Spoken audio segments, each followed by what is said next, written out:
तथागत गौतम बुद्ध, नाचू कीर्तनाच्या रंगीत ज्ञानदीप जाळू जगी आणि छत्रपती शिवाजी राजांचे एकमेव सत्य स्पष्ट निर्भीड आणि आध्यात्मिक गुरु श्री संत तुकाराम महाराज. ना लंबोदर श्री गणपती, ना शिवशंकर श्री कैलाशपती, ज्यांनी केली या जगात स्वराज्याची निर्मिती, तोच फक्त माझा देव राजा शिव छत्रपती, राजा शिव छत्रपती, राजा शिव छत्रपती. 1 जानेवारी 1848 मध्ये ज्यांनी दलित पीडित शोषित या सर्व बहुजनांना खऱ्या अर्थानं शिक्षणाची ज्ञानगंगा दिली, ते शिक्षण महर्षी क्रांतीसूर्य महात्मा ज्योतिराव फुले आणि क्रांतीज्योती सावित्रीबाई फुले. तुम्हा मला ज्यांनी आम्हाला आरक्षण दिलंय असे आरक्षणाचे जनक राजश्री छत्रपती शाहू महाराज. आम्हाला स्वराज्य मिळालं, शिक्षण मिळालं, आरक्षण मिळालं, पण तोच महामानव, ज्या महामानवांनी, ज्या क्रांतिकारकांनी, ज्या महापुरुषांनी 2 वर्ष 11 महिने 18 दिवसामध्ये 26 नोव्हेंबर 1949 ला 5:55:13 जगातील विशाल विस्तृत अथांग महासागराची जगातील लेखणी दिली. एकदा जोरदार टाळ्या डॉक्टर भीमराव रामजी आंबेडकरांसाठी. सर्व मानवतेच्या महापुजाऱ्यांना त्रिवार मानाचा मुद्रा.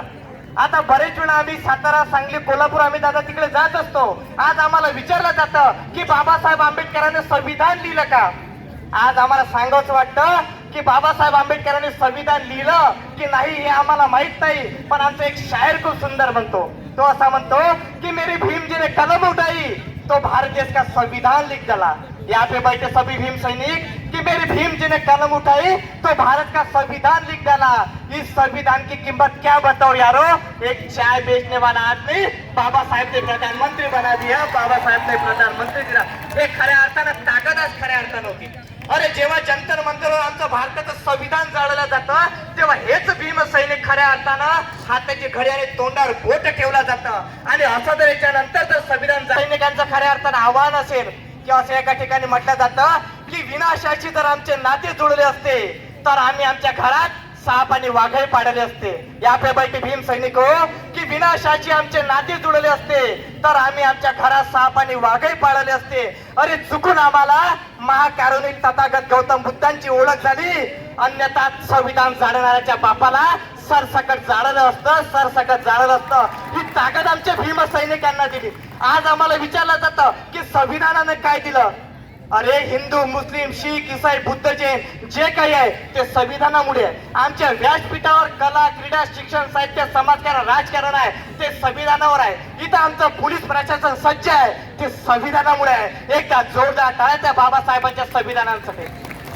आणि बरेच वेळा आम्हाला विचारलं जातं की आमच्या संविधानानं काय केलं. आम्हाला फक्त एकच सांगता येतं, संविधान आम्हाला काय दिलं. अरे माणसात जो भेद करतो त्याला धार्मिक भेद असं म्हटलं जातं. मग हिंदू, मुस्लिम, शीख, ईसाई, बुद्ध, जैन, पण भारताचं संविधान हे कोण्या जाती, धर्म, पंथ, पक्षाला नाही, त्याला अनुसरून आहे. म्हणून म्हटलं जातं की धर्म माणसांमध्ये जो भेद करतो त्याला धार्मिक भेद असं म्हटलं जातं. पण जगातील प्रत्येक भारतीयांना जो मान, सन्मान, स्वाभिमान आणि अभिमान देतो, एकदा टाळ्यांच्या कडकडात भीमराव रामजी आंबेडकरांचं संविधान म्हटलं जातं. भीमराव रामजी आंबेडकरांचं संविधान म्हटलं जातं. अरे आज आम्हाला खऱ्या अर्थानं सांगावंच वाटतं की बाबासाहेब आंबेडकर नावाची एक व्यक्ती काय आहे. म्हणून मी प्रत्येक वेळी जाता जाता सांगतो की छत्रपती शिवराय फुले शाहू आंबेडकर हे कोण्या जाती, धर्म, पंथ, पक्षांचे नव्हे तर ते एक विचाराचे हवे. आज शिवरायांना, भीमरायांना नाचून डोक्यावर घेतल्यापेक्षा वाचून डोक्यात घ्या हे काढायची गरज आहे. आज आपल्या बहुजन समाजाचे मुलं जोपर्यंत IAS, IPS, पोलीस प्रशासनात जाणार नाही, कायद्याचे धनी होणार नाही, तोपर्यंत आम्ही यांना काय सांगू. बाबासाहेब आंबेडकर तेव्हा सांगून गेले होते की आपल्या हातात लेखणी घ्या आणि आपल्या खऱ्या अर्थानं वही, पाठी, पुस्तकावर लिहा की बहुजनांनो तुम्हाला शासन कधी जमात व्हायचंय. पलीकडे बाबासाहेबांनी विचारलं की बाबासाहेब तुमचं सर्वात जास्त प्रेम त्या रामू म्हणजे रमाईपेक्षाही त्या पुस्तकांवर आहे. पुस्तकांवर जर कोणी हात किंवा काही लावला तर तुम्ही काय कराल. बाबासाहेबांनी एकच सांगितलं की माझ्या पुस्तकांना जर न कळत कोणी हात लावला तर त्याला मी अंधाधुंद गोळी मार करेल. एकदा जोरदार टाळा. याला म्हणतात खऱ्या अर्थानं बाबासाहेबांचं प्रेम. म्हणून बाबासाहेब प्रत्येक ठिकाणी एक वाक्य बोलायचे की दररोज वाचा कोणते तरी पुस्तक, कारण पुस्तक वाचल्यामुळे सुधारेल तुमचे मस्तक आणि वाचलेल्या मस्तकापुढे एक दिवस जग होईल तुम्हाला नतमस्तक, एक जग होईल तुम्हाला नतमस्तक. अरे बाबासाहेब नावाचे एक असं व्यक्तिमत्व की डॉक्टर बाबासाहेब आंबेडकर नावाचा जो हिरा आहे ना, तो खऱ्या अर्थानं आचार नाही, तो व्यापार नाही, तर भीमराव रामजी आंबेडकर म्हणजे या जगाला नवे तर दिशा देणारा एक खऱ्या अर्थानं एक विचार, एकदा जोरदार टाळ्या त्या बाबासाहेबांसाठी. आम्हाला बाबासाहेबांना डोक्यावर घेऊन करायचं काय आहे? तुम्हाला जेव्हा बाबासाहेब सांगायचं असेल तर बाबासाहेब फक्त संविधानातून प्रकट होते. एका ठिकाणी आम्ही बोलता बोलता रामटेके साहेब आम्ही सांगायचो की या संविधानानं आम्हाला काय दिला? फक्त 4 गोष्टी दिल्या. जो स्वतःसाठी मागतो ती भीक असते. भीम सैनिकांनो ऐका काय म्हणतात की जे स्वतःसाठी मागतो ती भीक असते, जो स्वतःच्या परिवारासाठी मागतं ती भिक्षा असते. मित्रांनो, की जे स्वतःसाठी मागतं ती भीक असते, जे स्वतःच्या परिवारासाठी मागतं ती भिक्षा असते, जो समाजासाठी मागतो ते दान असते, आणि जो भीम सैनिकांसाठी मागतो ते भारताचं संविधान असते, ते भारताचं संविधान असते. मित्रांनो, तुम्हाला ठरवायचं आहे की बाबासाहेबांना नाचून डोक्यावर घ्यायचं आहे की वाचून डोक्यात घ्यायचं आहे. आज माझा या तरुण पिढीला एक प्रश्न आहे की कोणा भारताचं संविधान वाचलं? जर प्रामाणिक भीम सैनिक असेल तर हात वर करा.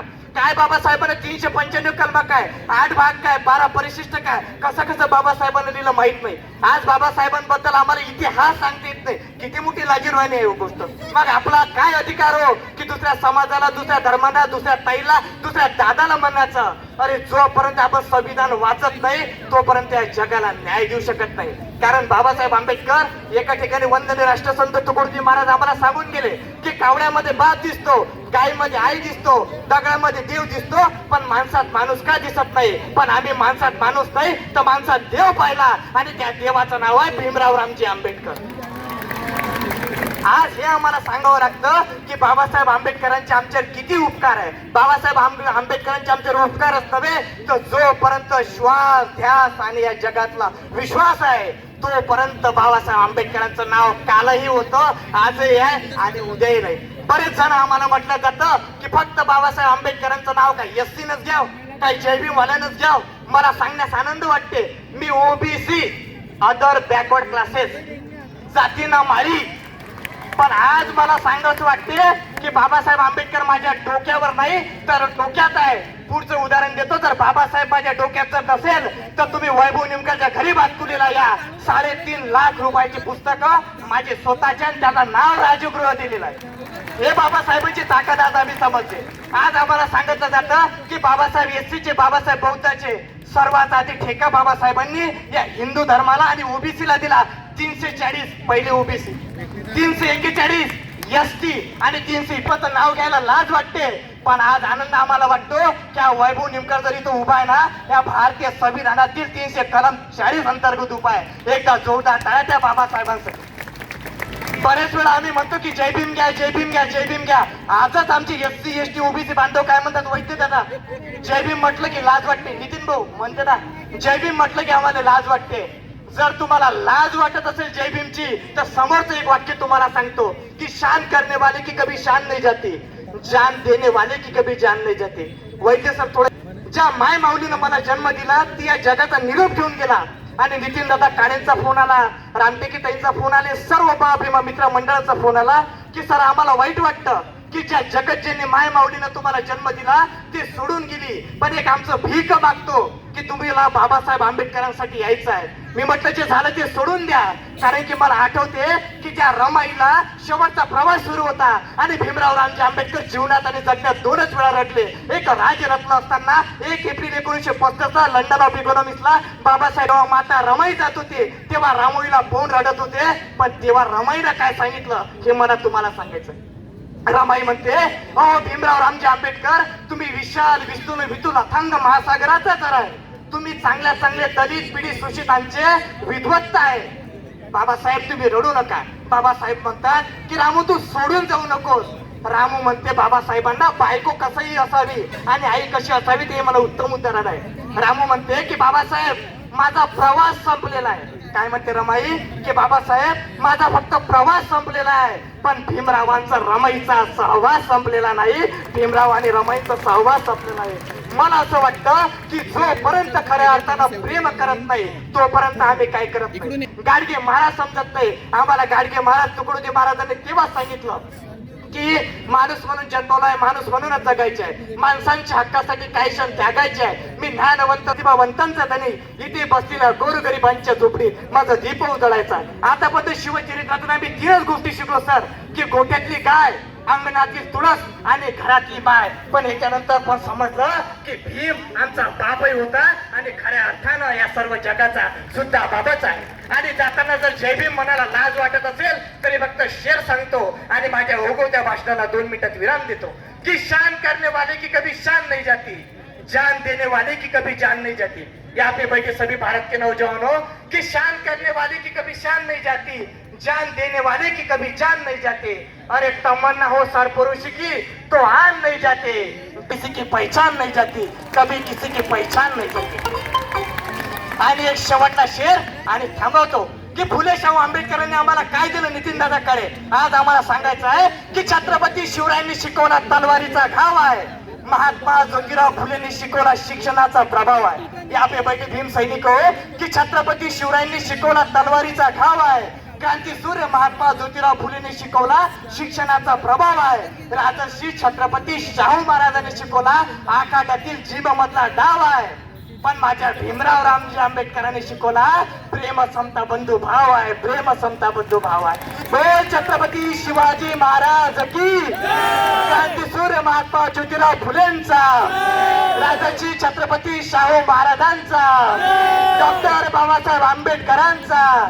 बोल भारत माता की, भारत माता की, भारत माता की. जय हिंद, जय महाराष्ट्र, जय विज्ञान, जय संविधान.